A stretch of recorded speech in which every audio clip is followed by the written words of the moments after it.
Welcome to Fort Worth 148's podcast, where we meet to discuss Masonic topics and strive to build value in the Brotherhood. The opinions and statements of the participants do not represent any positions or stance of any Grand Lodge or Lodge and are solely the viewpoints of the participants.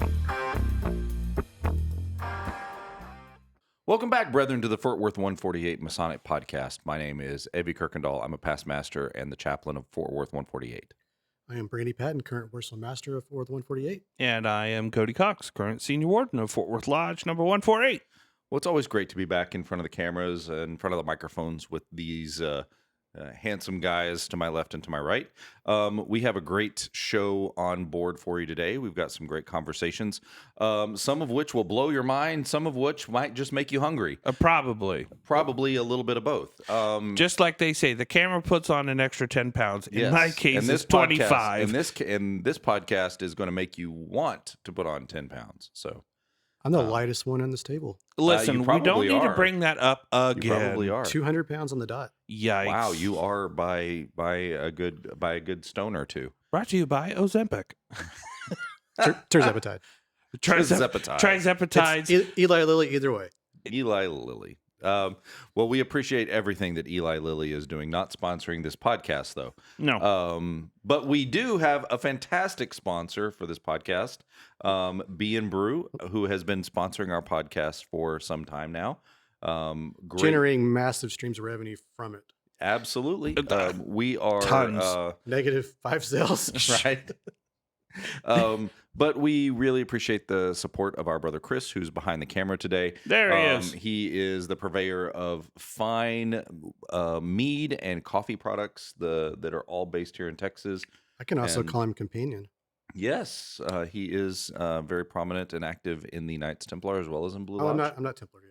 Excuse me. I meant to say York Rite, but Knights Templar came out. Royal Arch. I apologize for that. Slowly but surely working his way up there. Yeah, I'm sure eventually he'll be Sir Knight. You know, and this is kind of interesting. He sells mead. He sells mead to get you through the night and coffee to get you through the morning. There you go. Absolutely. It's almost like he planned it. So that's got to be on a T-shirt somewhere. You know what? Probably. We need to But brethren, if you are interested in sampling and taking advantage of some great deals on mead, coffee, check them out at bnbrew.com. Mugs, axes. They have all sorts of merchandise and paraphernalia that will and make sure you entertain use code FW148 when you check out. You get a little discount. Get a little discount. FW148 for your discount. Please use it. Please use it. It does help us out a little bit, and it does help out B&Brew, and it does help you out because you are going to get to enjoy some of the finest mead and coffee this side of the Mississippi, which is the important side, let's be honest. Much better. Also the this side of the Red side. River, too. And this side of the Red River, which is also the important side. So let's just be honest. Take advantage of that. Thank you, B&Brew, once again for being a great sponsor and a continuing sponsor of this podcast. That was a 2-minute ad. So let me tell you, it's worth every bit of it too. Because I mean, we probably brought like $10, something like that. we have made at least 50 cents for B&Brew. So, so brothers, show up for them. Let them know what 148's podcast means It's to you. like a PBS thing. They're going to pay us just to shut up. Right? Maybe that's our goal. We start doing ads for people until they tell us to shut up and they pay us to shut up. You get a T-shirt and like a, you like a little Eli handy Lilly? bag or we'll a get tote. you. Oh, are we going to start having Fort Worth 148 podcast totes? Right. KERA totes. We'll do the Masonic calendar project, too. Yes. I get Pay us to November. put our shirts back on. You pay us not to send you another one. Right. Oh. It's a possibility. No good ideas off the table at this point. Well, for our first topic today, we thought we would start with something really kind of light because we've been plumbing the depths of Masonic philosophy for episodes and episodes now. So we thought we would give you all a little bit of a mental break and let's talk about probably the most controversial thing that this podcast will ever take on. And I think we can say that pretty confidently. Why brisket and Texas barbecue? Texas why certain people think that molasses should be on barbecue, or why rubs are superior to marinades and sauces. Let's talk about barbecue, gentlemen. So barbecue, what yes. is it about barbecue that makes us want it so badly and have such strong opinions? So we got to explain what barbecue means in Texas. I'm married to a New Yorker. Okay. Barbecue there is a cookout.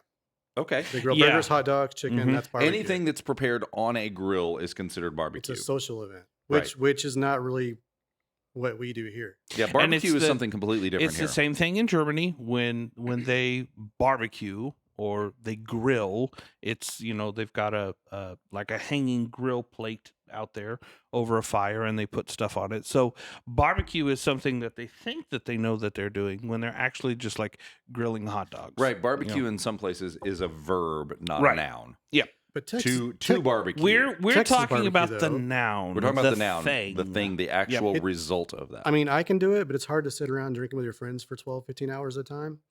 Yeah. So that's why it's not really they come over afterwards. Yeah, absolutely. But anyway, sorry. Go ahead. Well, okay. But I mean, I think that's a great way to enter the conversation. Is Just to keep Texas Okay, Freemasons so happy. Do we what? October 9th would be the barbecue at TMRC for Family Day. you mean the yeah. grilling event No. that has a barbecue component? Okay, but No, let's talk about that. Well, Wait that's a minute. actually smoked barbecue. Well, they will have a barbecue event, but there will also be a great deal of grilling and Yes. outdoor activity. Exactly. So that's October if we're 9th. gonna You don't use barbecue these a words hot right, dog. Yeah, you don't barbecue a hot dog. So here's something I that we do can smoke talk bologna about. though, and it's pretty good. All right, listen, that's the bee's knees. So you were talking that about could have like gone two different ways. Yeah. Thank you for going. well, you were talking about the fact that like hanging out with people for like 15 hours or so, and like smoking brisket and stuff like that. In my mind, when I talk about barbecue, I'm talking about like smoking brisket, smoking hams, doing things like that. If I'm going to grill, that's like steaks or brats or something like that. Barbecue is that long process in my mind. So if you're going to barbecue, that's going to include briskets, ribs. Well, you also mentioned brats turkeys, too, so hams. I think you can barbecue smoked sausages sausage as definitely. well. Well, yeah, you could smoke sausage, but what I'm talking about, like bratwurst, that's a little bit more. Again, the German word braten means to burn, so that's the grilling part of that kind of stuff.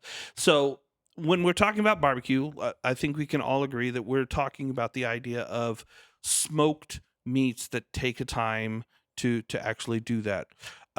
Why is barbecue such a big thing? My personal opinion is I think it's kind of a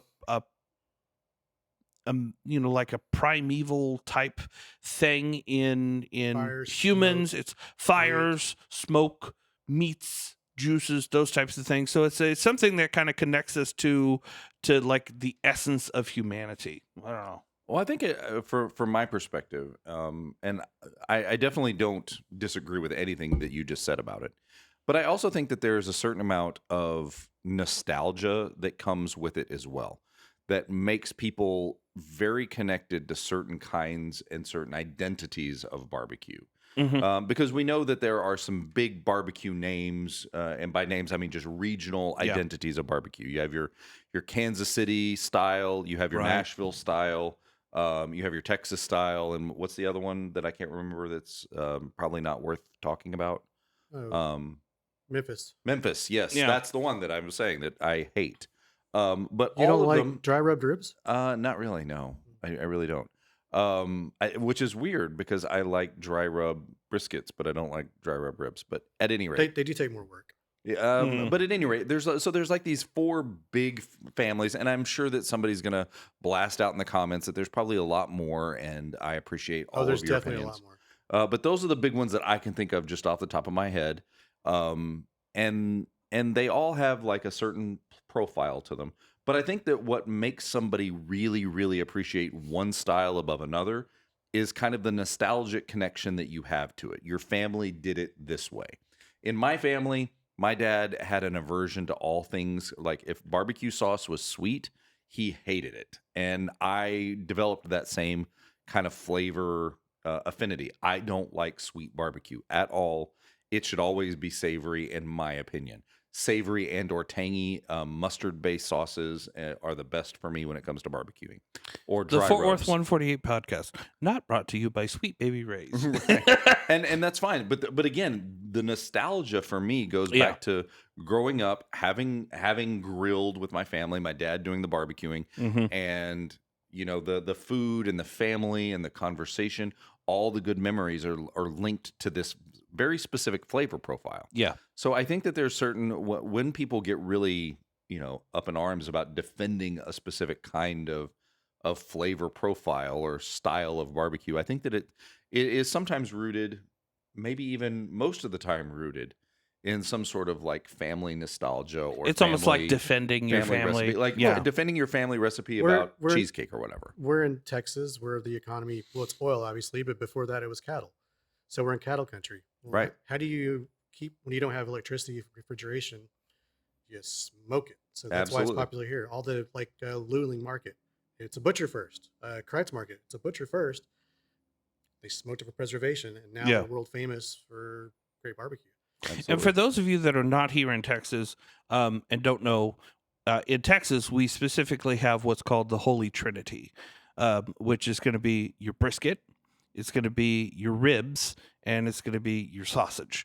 Those are kind of like the things that Beef, and more beef. right Yes. that mark Texas barbecue. Yeah, Texas, because it's the land of cattle, we're almost always going to defer to beef in any of those situations. Although pork ribs are sometimes Having been at my okay. local Sam's this morning, pork butts are pretty friendly priced. Yeah. Briskets are about $140 now. Pork butts are about Yikes! $40. They're that. And this okay. is the other It's- crazy thing. Oh yeah. It's So about $7 a pound. brisket became kind of popular because it was a poor person's cut. It was the Yeah. kind of the fatty, not great cuts of the meat, Mhm. and it was always inexpensive. But here in Texas, it will oftentimes price higher than sometimes It's still more expensive cuts of meat. it's still not crazy compared to other parts of the country. Go to New York. The Well, brisket pastrami, they don't smoke it. They cure it and steam it. yeah, And every Jewish deli does amazing pastrami. yeah. So it costs a lot more there. Go to the West Coast. They don't have. They do try Well, to. and that probably has a lot to do with the fact that you have to ship beef into those areas. Mm. Here, Yeah. the meat Here is, we walk outside. like literally, if I wanted to, I could go to. I was just at my mom's ranch. Yep. The ranch right across the street from my mom. We could buy a cow, a side of beef from them, and get our own brisket for pennies on the dollar. But I don't know about y'all. I Well- don't have the room in my house for a side of beef. How do I get on this? Because I've got multiple freezers. Oh, well, we can talk about that offline. Okay. Because I've been Yes. trying to get a group Okay, of people then never mind. to get a side of beef.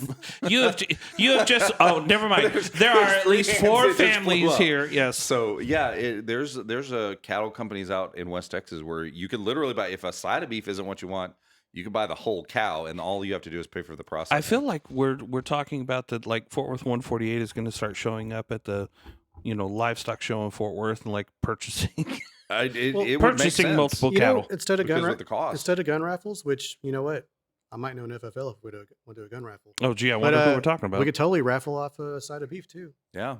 Oh. Or just not call it a raffle. Donate it to a worthy brother. Right. That might have Absolutely. But anyway, contributed to a lot. so coming back around to this idea of barbecue. Yep. So I've shown my cards about where my flavor profile for barbecue kind of comes from. What about you guys? What are y'all's favorite styles of barbecue? What really blows up your britches leg when it comes to either preparing it or eating it or both? So Yes. I cut my teeth on Aaron Franklin's book. I've actually got it.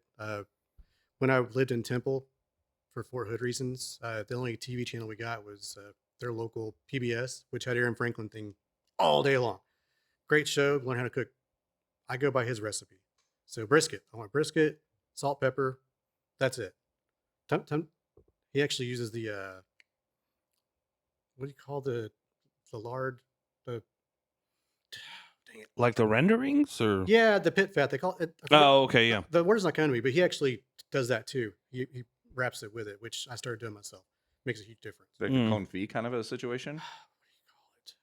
I mean, I know Tallow's the word. tallow. Okay. Yeah, oh, so- okay. Yeah. So you take the drippings off the previous brisket you did. Yeah. You keep it in the freezer, and then like You trim it, you salt, pepper it, you throw it in the butcher brick. Actually, you smoke it without it first. But then when you wrap it about 6 hours, when you hit the stall, you put the tallow underneath it and then wrap it. It just stews. It does it like confit. It makes it way better. But so yeah. But also, I do like Memphis style ribs. Okay. I used to go to Memphis in May every year, so that's a huge thing. I got connections there. Yeah, I used to travel to Memphis, and I tried their barbecue, a couple of barbecue joints. Wasn't a huge fan. It could honestly have just been the barbecue joints too. I mean, Did you go to I don't. Kirby's? I don't even remember. It was over a decade ago that I was doing that. So The Neely family place. Well, I'd say when it comes to barbecue, of course, my preference is like a ketchup based sauce, which is kind of the thing here in Texas. It doesn't have to be sweet, but it's okay.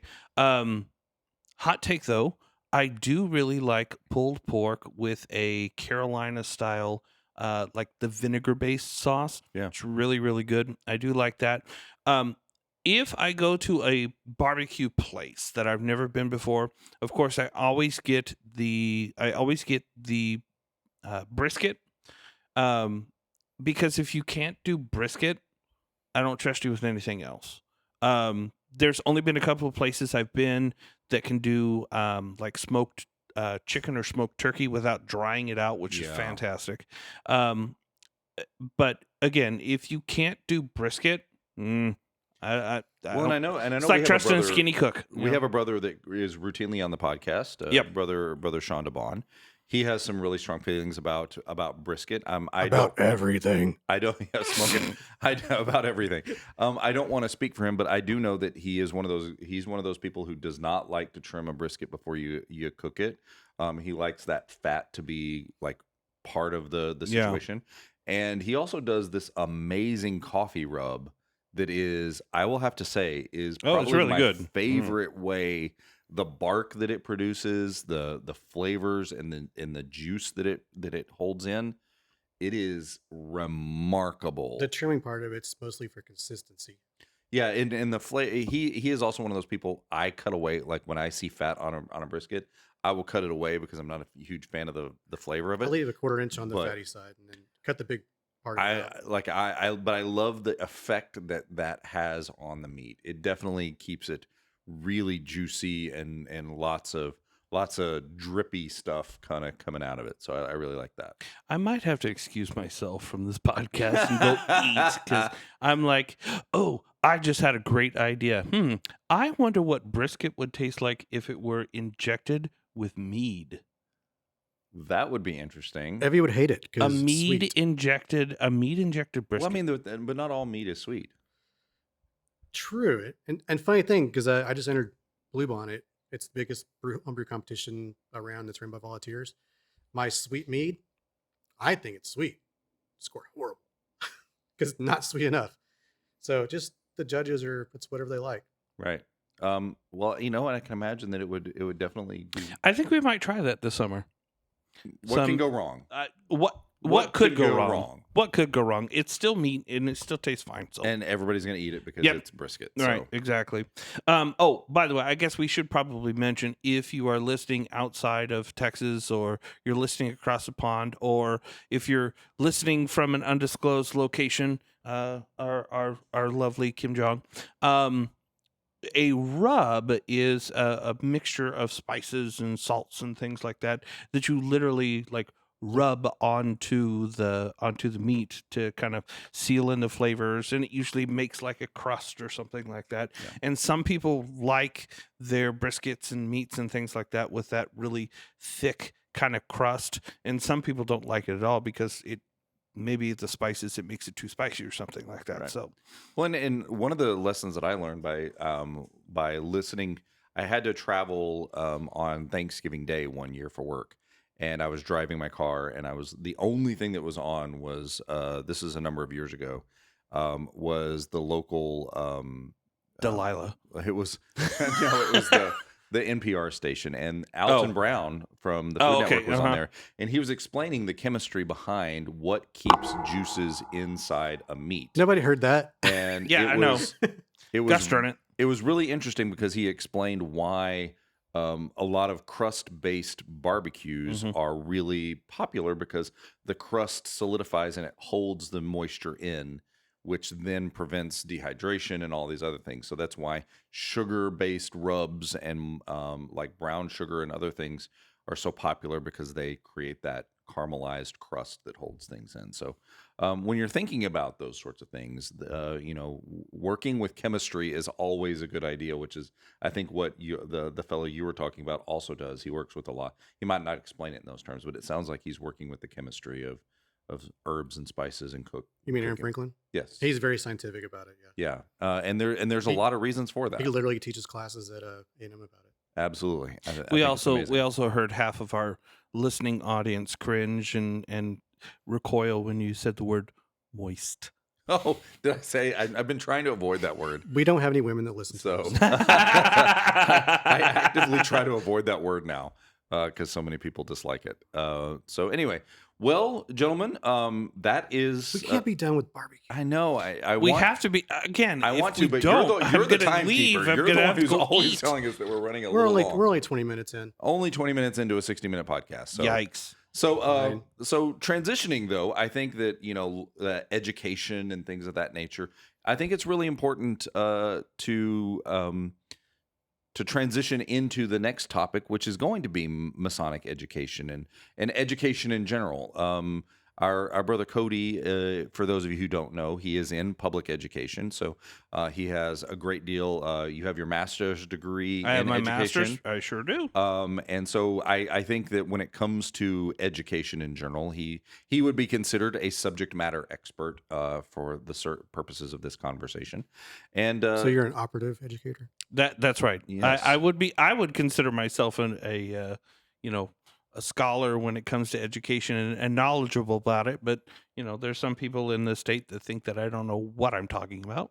Well, and that has to do, I think, with a lot of the conversations surrounding education in general and what constitutes experts and what gives someone the expertise. I think that there are some out there that think that a Google search and Wikipedia is what gives you expertise in a specific subject. ChatGPT nowadays and Claude. Yeah, please try. But even at least those two places, there's at least it gives you a little bit. I'm using Gemini. Yeah, please try ChatGPT and Wikipedia on a college paper and see how far you go. According to Wikipedia, F. The funny thing is, I had a professor in graduate school who said that if you use what Wikipedia is a link, you automatically get a negative 20 points deducted from your grade, which is Gryffindor loses the cup for that one. Yeah, Gryffindor lost the cup for less than that. So, well, what kind of brought this on, by the way, if I can steal your thunder a little bit, is one of the things that we do for the podcast is we kind of pay attention to the Texas Freemasons Facebook page, kind of to keep our fingers on the pulse. And again, if you're anywhere here in Texas, you know that here in Fort Worth, education is kind of coming under fire, those types of things. And I had noticed on Texas Freemasons that there was a comment made about can you be a Texas Freemason and be against public education? And I've noticed some other, things that have been said on Texas Freemasons about public education and education in general. And so I thought it might be kind of interesting for us to discuss, those types of things, because even as a public educator, and I've been in this field for 23 years now, my automatic thought when somebody said, well, can I be a Freemason and not support public education? I went, well, of course you can. My reaction when you brought up this subject, when we were kind of prepping for this episode, my first reaction was, yeah, you can be whatever you want, but in this case, that's going to be kind of awkward. Yeah, it is a little bit awkward to suggest, since Texas Masonry is basically what created the public education system, and really was championing education at almost every level. I mean, it was our brother Amon Carter, who had his hand in the formation of TCU. And getting it into Fort Worth. And our very first B. Lamar, who had his hands in getting the public education system up and going here in the state of Texas. And the very first educator in Fort Worth was John Peter Smith, who was the first secretary of Fort Worth Lodge number 148. So it was kind of interesting when I was secretary of 148 to hold that same position. For whom a very prominent Yeah. Literally, public hospital is named after. literally donated the land the building was on. Right. Yeah. Was on. So I mean, it's an awkward thing to be against public education when Freemasonry, at least in the state of Texas, I can't speak for any other state, but at least in the state of Texas, has worked so hard to create an environment where education is available at any income level, at any threshold. It's always available to anybody who wants it. And of course, now we know that there are laws that require students to go and to get at least some sort of minimal education, but to be in an organization that seems to be one of their chief goals is to ensure that education is available to as many people as possible seems a little weird to me. But then again, I also understand the politics of public education right now is not. There's a lot of it going on, a lot of discussion. Heated and otherwise, about the nature of public education and what should go into that. So I kind of see both sides of the coin here. Well, the main thing that I'll say from my standpoint that I've experienced over the last couple of years that's been kind of strange with education in Texas is that when COVID happened, it was such a quick turnaround. I was in my classroom. I left to go on spring break, and then they told us not to come back after spring break.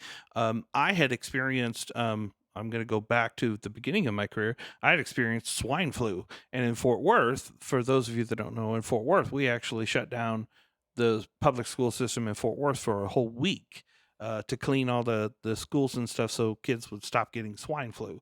So when COVID happened, I kind of got flashbacks to swine flu, and I was like, "Oh, it's only going to be a week," and then it turned into weeks and weeks and weeks. It killed Mayfest that year too, right? It did. It was a lot of stuff, and so what I was getting at was, I remember at that time, once COVID was going through and we were teaching online and then we had to go back into the classroom, teachers were being heralded as like the heroes, and like, you know, we were up there as first responders and things like that. And so we were kind of like golden children. Well, and that's also, I think, it's ironic that when, and this is I'm just gonna throw it out there. This is one of my big pet peeves about this whole what's going on in our state and in our nation about public education is that when parents didn't have a place to drop off their little hood rats, and I mean that across the board, when parents suddenly had to realize that their kids were now at home all the time and they were having to deal with them, suddenly teachers were heroes. And then whenever it became time for them to go back to school, parents were trying desperately to get those kids back into school. And now all of a sudden there is like the teachers are the enemies, and we have the new Fort Worth superintendent. I've lost all respect for him. I'm not going to lie. I know as somebody who works in that industry, you can't necessarily say have an opinion one way or another. So I will have the opinion here. I think he's, I don't have very many nice things to say about him, but I also know that that our public educators and our school districts aren't our enemies when it comes to these things. Well, and see, and that's where I was going, is it seems like nowadays that as a public educator, it started off with critical race theory, and people were thinking that, like, in my classroom, my German classroom, I was teaching like critical race. I'm like, no, I'm trying to teach your kids how to speak a different language. I'm not doing that. And even now, as an English teacher, at a middle school, there's things that, it's the whole idea of, well, literacy is down, and what are you doing to fix this and all that. And to go from being up here to being down here in such short of time really does have a tendency to rattle your cage. It's like social whiplash. I mean, to go from your heroes and being extolled up there with firefighters and police and military to being like people are talking about you on social media like you're the scum of the earth, Right. because you happen to be in public education or trying to get kids to learn. Right. It's whiplash. Well, and the thing is that one of the things that I've noticed that you had mentioned, Evie, is the idea that parents were so excited to get their kids back to school because it was like it felt like a mark of return to normalcy for everybody. But the thing is that it actually is normal for kids to be at home learning from their parents. Like, the school system was never set up to usurp the power of the parent. What the education system was set up to do was to take the foundation that had been built at home and add to it and help form a fully functional person in society. And here's a hot take. I've got one. Everybody seems to be using this idea of indoctrination. That's what education in the United States is about. It's about indoctrinating you into becoming a good citizen of the United States of America. That's what it's meant to do. It is a way to translate and to move culture from one generation to the next through education. And so, when we talk about public education, the idea again is that a lot of people have differing opinions, and they have the rights to opinions because it is a public space. But oftentimes, I'll be quite honest, as a public educator, I feel like my voice is not listened to as readily as other people that have never had anything to do with public education. It's very strange. I would certainly agree with that. I think that on the one hand, that I think many of the challenges that you've identified are very serious and valuable and worth pointing out. The other side of that coin, I think, is also the fact that I think that there are way too many parents out there who view the public education system as daycare for their kids. Right. And they don't really care whether or not their kid gets a decent education or what have you. It's just a place to put my kids while I go make a living and keep them occupied for 8 hours a day, and then hopefully get them into college or whatever they're going to do later on. But it has, I really see I feel like that there are a lot of parents in my experience out there that just look at it as a glorified daycare. How many kids only get their meals from the public school system too? Right. And that's the other part of this, is that this is it's become a social safety net. Right. It is the schools have become a lot of things that they shouldn't be, and that they were never designed to be. Just like our police were never designed to be, social workers, order enforcers, or mental health experts, but in so many ways, so much of our public sector has become things that they weren't ever really designed or trained to become. And I think our educators and our public education system has become that. But to bring this back to Freemasonry, I think one of the interesting questions that kind of bubbles up in my mind is this idea of, can you really, is Freemasonry ready to evacuate the public education sphere? Are we willing as Freemasons to get to the point where we don't support public education anymore? Because we have we have systems for scholarships, we have all of these philanthropic things that we direct towards schools and school age children and young people. And it seems to me that this question has at its heart, should Freemasonry be in favor of public education moving forward? Knowing what Freemasonry always has been, it's always been a way of exchanging information and freedom of thought and all of those things. And it's where thoughtful philosopher kings are thought to have been able to have great ideas. Our founding fathers were involved in Freemasonry and free thinking and all those things. So, what are your thoughts on that? Is this a signal that we've jumped the shark and Freemasonry is headed the opposite direction from public education, or is this just a blip and something that is going to the pendulum is swinging? Well, Brandy, go ahead. I think it's crazy talk. Which part? How do we not support the public education system? Anything education at all, we support.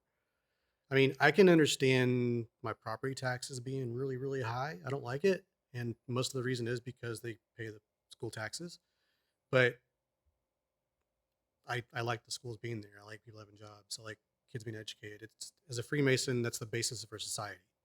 I don't know how we could not be for it. Maybe it could be managed a little better. Yeah, I could argue with that case, but yeah. And you mentioned superintendent. I don't know the details there, but I remember the last one was controversial, and there's always something, the $300,000 in furniture they did or whatever.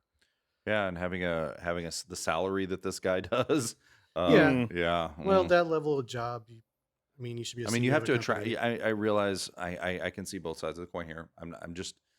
I don't know when you have this is something that really grinds my gears. If your school had a football team, they'd have a coach that makes $5 million a year. I know, and that grinds my gears because when did public education become about football teams? Well, I'm not talking about public school, but university. But let's think about Allen ISD. Yes. Allen ISD, the only thing that they seem to care about is football. The fact that they spend $30 million on a stadium is insane. Right. And I think it was actually more like 75. Exactly. It was an exorbitant amount of money. And that is the case all across the Metroplex and all across Texas. When did football become the reason why we have public education, and why do we spend?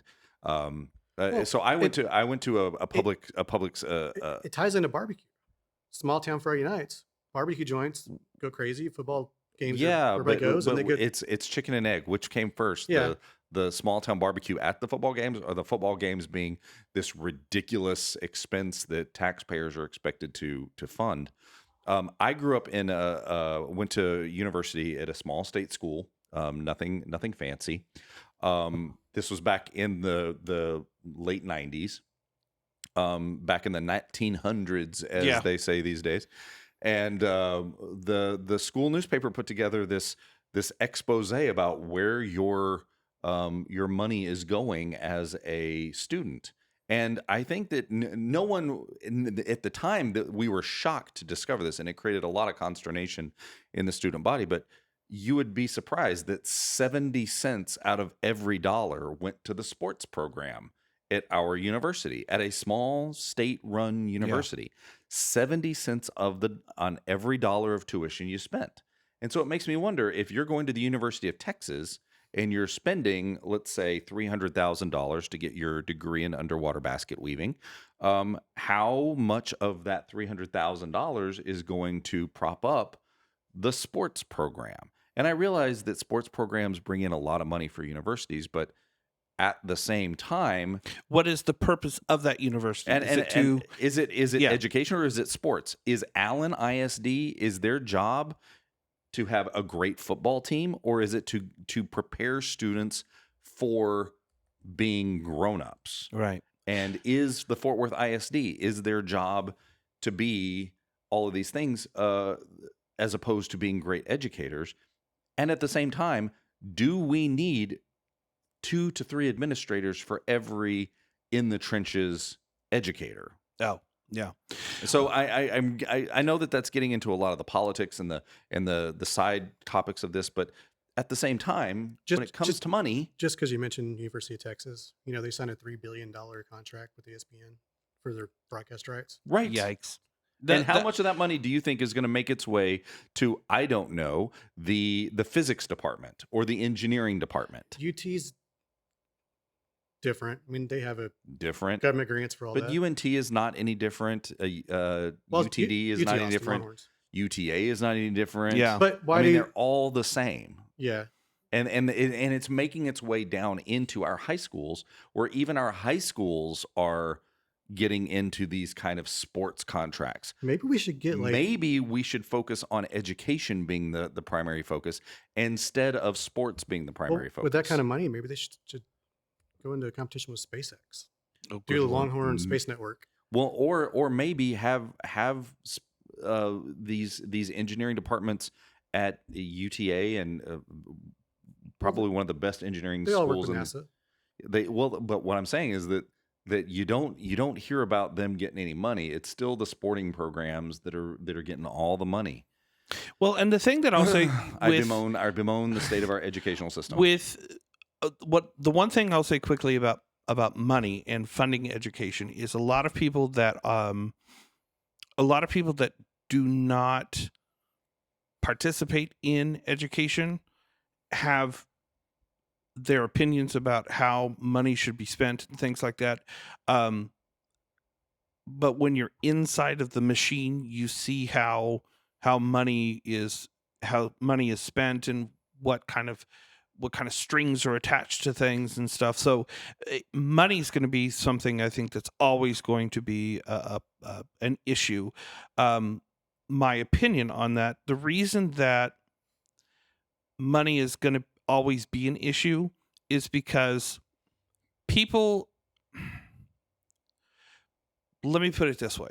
In my head, as Freemasons, if we want a society, like if we want a good society for people to grow up in and things like that, as Freemasons, we understand that there's got to be something that is done for the greater good. And public education is one of those things that offers something for the greater good. And people like that, but they don't want to pay for it. They like the idea, but they don't want to put their tax money towards it. Unfortunately, if you, and this is me, this is Cody Cox saying this, if you want to live in a civil society, if you want to live in a society where if your house catches fire and somebody comes to put out that fire, or if you want to live in a society where if somebody kicks in your door and you call the police force to come and take care of that person, or you have children and you want to live in a society where those children can learn, can learn things that are going to help them to be successful, but you have to go and work a job instead of staying at home and doing the education yourself. And you also want to live in a society that is just not filled with people just lollygagging around and actually having some sort of educated society, then there's a cost to that. And that's where the money comes from. From here in Texas, it's property taxes and things like that go towards the school. And again, I know that there's people that look at the amount of money that goes towards schools and they say, but we're paying so much per student and I don't have kids. Why do I have to pay taxes? Those types of things. It's because ultimately you are helping to fund something that is the bedrock of a well-run society, and that is an educated populace. Go to places where they don't educate their populace and tell me if it's running as smoothly as it is here or other places. I would challenge you to do that. They're usually shooting at you instead of learning things. Right. In those places. But on the converse, what we're seeing in my opinion, is we had mentioned the fact that there's been so much that's been put on to educators. I didn't go into education, either teaching German or English, to have to listen to a student and find out about things that are going on at home that are affecting them, because they can't learn what I'm teaching because they're hungry, or they can't learn what I'm teaching because they're having family issues or something like that. I didn't learn about that in college. I've had to learn it through the years of just of being a teacher.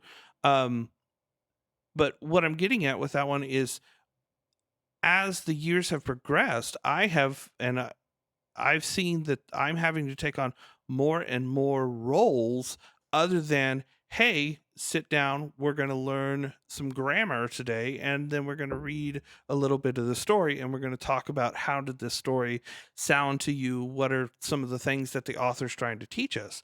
There's oftentimes that I'm having to teach the basics of nicety. Hey, don't call each other those names. If you're in a room that's filled with 30 people, it's probably not a good idea for you to get up every 3 minutes and just randomly walk around the room, those types of things. So I'm honestly starting to see where I, as the teacher, am starting to take on some of those things as a parent and teaching them basic things that kids should already be coming to school with. And so with that, I can see why some people don't agree with public education, because they're like, well, that's the parent's job. Well, unfortunately, oftentimes we're having to do the parent's job. And I think that is where my point about parents using the public education system, or perhaps seeing the education system as a daycare is kind of what I'm driving at here. Right. While I've never worked in the public education system specifically, I work with young people who are products of the public education system, and to see the lack of coping mechanisms that these young people have, these young adults, and working with them to develop these coping mechanisms has been a really, I mean, these are the things that parents should be doing. They should teach their children how to cope with the real world, how to cope with stress, how to cope with people who do not agree with you, how to cope with people who behave in ways that are perpendicular to a normative behavioral process. How do you cope with these things? How do you cope with name calling? How do you cope with bullying? How do you cope with the real world? And that's not happening in so many cases. Which, by the way, isn't that what we do in Freemasonry in our fraternity? We teach our brothers in society.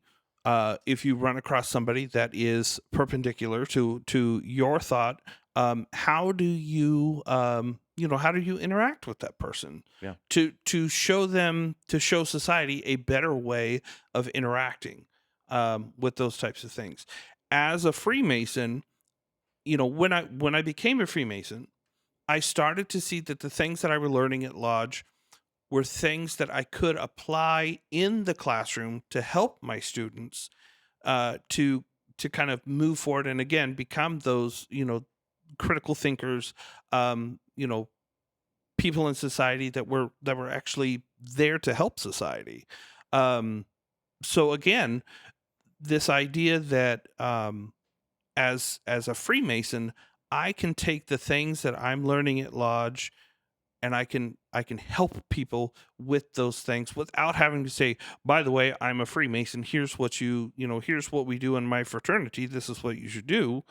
I can apply it in a way subtly that I'm spreading the news of Freemasonry without using that. Right.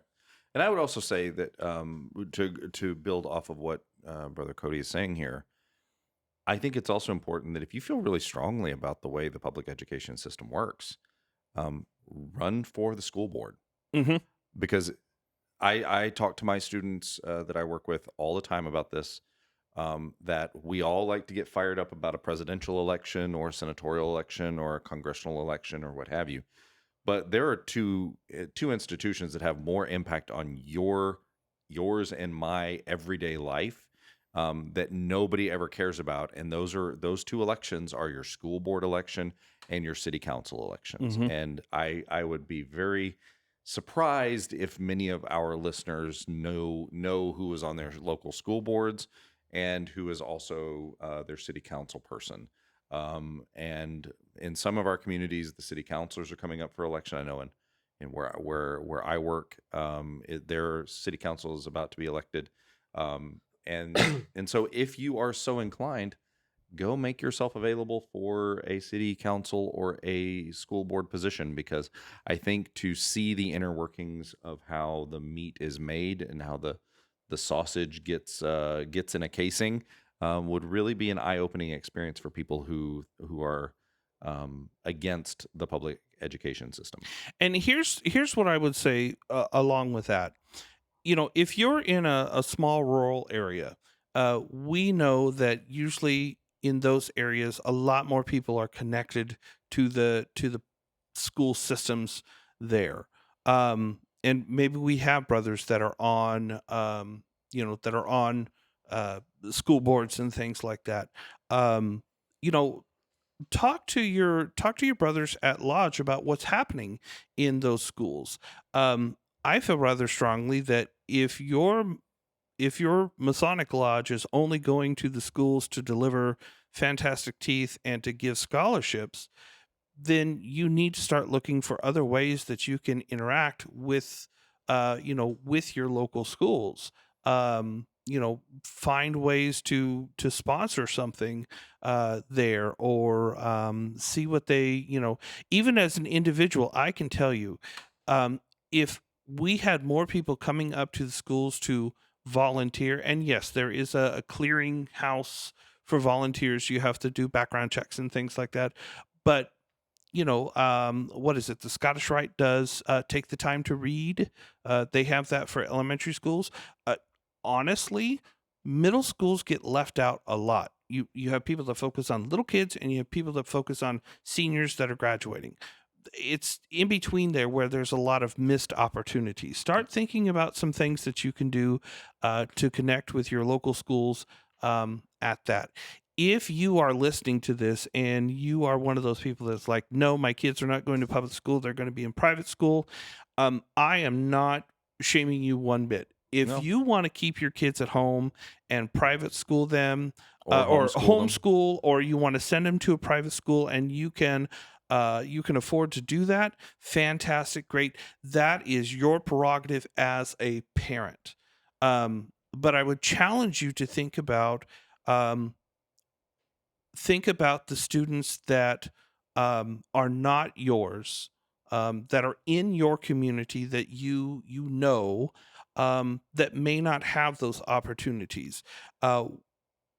If we are all, again, if we go back to the whole idea of, we're brothers under the fatherhood of God, and we're all created by the grand architect, then the same opportunity that's afforded to your child should be afforded to someone else's child, regardless of where they live or things like that.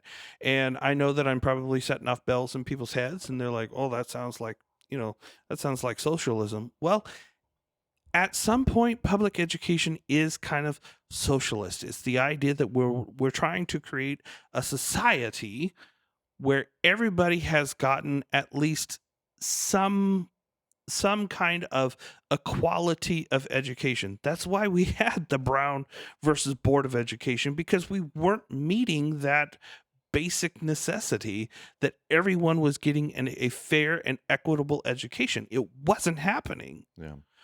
And unfortunately, we also know what happens whenever only the rich or the wealthy get education.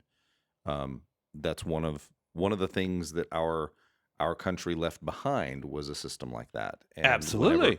Whenever we came, while it didn't immediately take off as public education, Freemasonry ended up being kind of like the public education for a lot of people. I know in our lodge specifically, that the history of our lodge is steeped in bringing more education to more people. And the more education we can have in a society, the better off our society and the healthier our society is going to be writ large. And, right.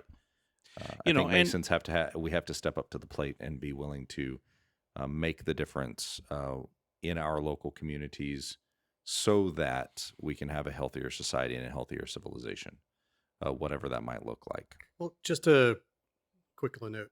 Let's say a lodge had $500 to donate to help the public school system. What would you suggest? we've talked about this before. Well, the number is very specific because of the honorarium that we get. From Okay, so you have $500 to give to a local school. If I were in those shoes and I had no idea what to do, I would call the school and I would talk to the counselors at the school. They have an idea of what the needs of the students at that school are. In large urban areas, the needs of the students, especially if you're in a large urban area that has a large population of students that are below poverty, they're coming to school without basic needs like new socks and new undergarments and deodorants and things like that. Talk to the counselors and find out where that $500 would best be spent. And of course, you can, when you give money to a school, you can tell them this is specifically for this particular thing. Also, I mean, there's also the opportunity, and I've seen it done before, where you do like adopt a class prospects, where you have a certain Masonic lodge adopts Mrs. Smith's 5th grade reading class, or if you're in a smaller school district, you might say we adopt the 1st grade. Because I went to a small town school, we had 3 1st grade classes. So $500 across 3 1st grade teachers would go a long way. And absolutely. So there are really creative ways. Speaking to counselors is a great way. But even at the smallest level, just saying, you know what, I'm gonna talk to a local teacher and say, what school supplies do you need that you're buying that we can buy for you so that you can spend your money either on other things, or you don't have to personally spend any of your money at all that you're getting as a salary. And another thing that, besides honorariums and stuff, if your lodge is looking for a way to connect with the local school or something like that, as a teacher, going into the teacher's lounge and seeing like fresh cookies and like drinks and just little things that say thank you for being here is a major morale boost. So, doing things like that are also great, because there's oftentimes that teachers, we're tired, and we need... Look at the bags under Cody's eyes. Listen, I could carry luggage all the way to Europe with these things. But small gestures like that, and you know who is really, really good at that?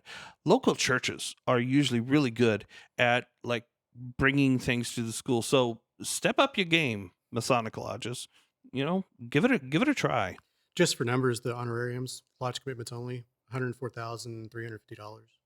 So that's a matching funds thing. So Texas lodges are giving $210,000 to teachers directly. Yeah. The scholarships, it's a $1.3 million lodge commitment. So $2.6 million the Texas Masons are giving, just through the Masonic Charity Foundation. Yeah. And so by the way, speaking of that, I'm going to take a little moment of personal privilege, and I'm going to plug something here. As someone who works in a university, I will say that I have a lot of students in undergraduate that could use scholarships. Absolutely. And if there are any lodges out there that make their lodge scholarships available to existing undergraduate students getting their first bachelor's degree, I have about 40 students that would be excellent candidates for this, that are hardworking, that are putting in the effort at the university that I work with, University of Texas at Arlington.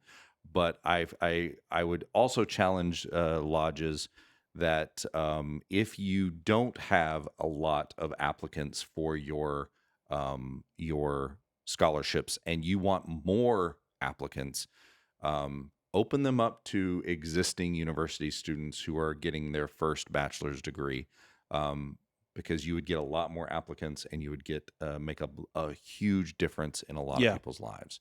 Well, and especially with that one to add to that one, what I would challenge some lodges to think about is, again, there's always this idea that like we're going to give money to a graduating senior so that they can go to college. Okay, that's fantastic. But you know this, I know this, we all know this. In college, when you become a sophomore or a junior, those scholarships dry up like the Mojave Desert. And the cost goes up tremendously because books and fees for a freshman, the books that you have to buy are a lot less expensive than the specialized books you have to get whenever you're a senior in whatever specialized discipline you're going into. So something that lodges could also think about is offering those scholarships to people that are at college in their sophomore or junior year. You could set it up to where, okay, we're going to award you a $2,000 scholarship. You're going to get $500 your freshman year, and then you're going to report back to us, and we'll give you $500 your sophomore year. You report back to us, so you can set it up that way. And we'll feed you dinner too. Huh? We'll feed you dinner. We'll too. feed you dinner. Come and see us. Those types of things. You Build can long-lasting relationships with these students because it is build the relationships. Don't just give them $2,000. Bye. Go have fun. sayonara. Yeah. Because the other thing is that unfortunately there are students that we award scholarships to that don't follow through with that. So it's because they lose the as Cody was pointing out, it becomes harder to get money whenever you're a sophomore going into your junior year. Or a junior going into your senior year because you don't have the senior year of high school scholarships available to you anymore. Right. And so the idea with doing like a rolling scholarship like that is the idea that one, you're building I see a great plan for a theoretically incoming worshipful master here. Oh Lordy. Maybe we should record an episode. Maybe since we're at an hour on this one. Yeah, maybe we should talk about that in a future episode. We certainly could. But think outside of the box when it comes to the scholarships, and that's part of the reason that we talked about education is because we know lodges are going to be giving out scholarships. But think outside of the box when it comes to those scholarships that you're giving to students. You don't have to just write a blank check for $1,500 to a student and well wishes to them as they go off to their institution of choice. And another thing that I can say as well is that talk to the students that you're thinking about giving scholarships to, and instead of giving them a check, find out about, I need the information so that I can get this to the institution. Let's be honest. We do have some people out there that might not be so honest about what they're going to do. So you give them a check for $1,500. How do I know that goes towards your education? It's kind of like a gentleman's agreement. I would be much more inclined to be like, okay, tell me where you're going. Oh, you want to go to Texas A&M? Great. Then I can call the bursar's office at A&M and I can go, student such and such, here's their student ID number. I have a check for $2,000 I need to get into their account. Start thinking about things like that. Absolutely. Well, brothers, that I think gives us a great place to kind of come to a close on this afternoon's conversation about barbecue and education. Two things that seem to go really well together, I think. As a reminder, check out our sponsor, beandbrew.com. Check out their coffee and mead products. FW148 for a nice little discount on your first or second purchase, or subsequent purchases, I suppose. And check them out. If you're going to use it once, you might even be able to use it twice. I don't know. Check them out. Chris is giving us a weird look, like never thought of that. Yes, please give Chris your money. Please send it to him. He would be appreciative, and we appreciate his sponsorship. As always, if you want to reach out to us, we read your comments. So like, comment, subscribe, do all the social media things. Tell your friends about us. We are very blessed that we are getting lots of new followers and lots of new subscribers. So tell your friends about us, share it, like it, give it a thumbs up. Believe it or not, that is how the algorithm is going to let other people who are into Freemasonry know And that if you don't this like is. it, tell us. And if you don't like That's it, right. tell us what you don't like about it, because we read those comments. But you have too. to tell us. You can't just say, "Well, I disagree with what you have to say." Okay. 1 star. Do Why? not recommend. Tell me why. Tell me why. We want to know why. But like, subscribe, do all those things. If you have any questions for us or have ideas for topics, of course, send it to us via the internets. You can do that via the comment section, or you can reach out to any of us specifically on our social media channels. And so, with that, brethren, I think this brings our episode to a close. My name is Evie Kirkendall, and I'm signing off. Brandy Patton, sign off. And this is Cody Cox signing off.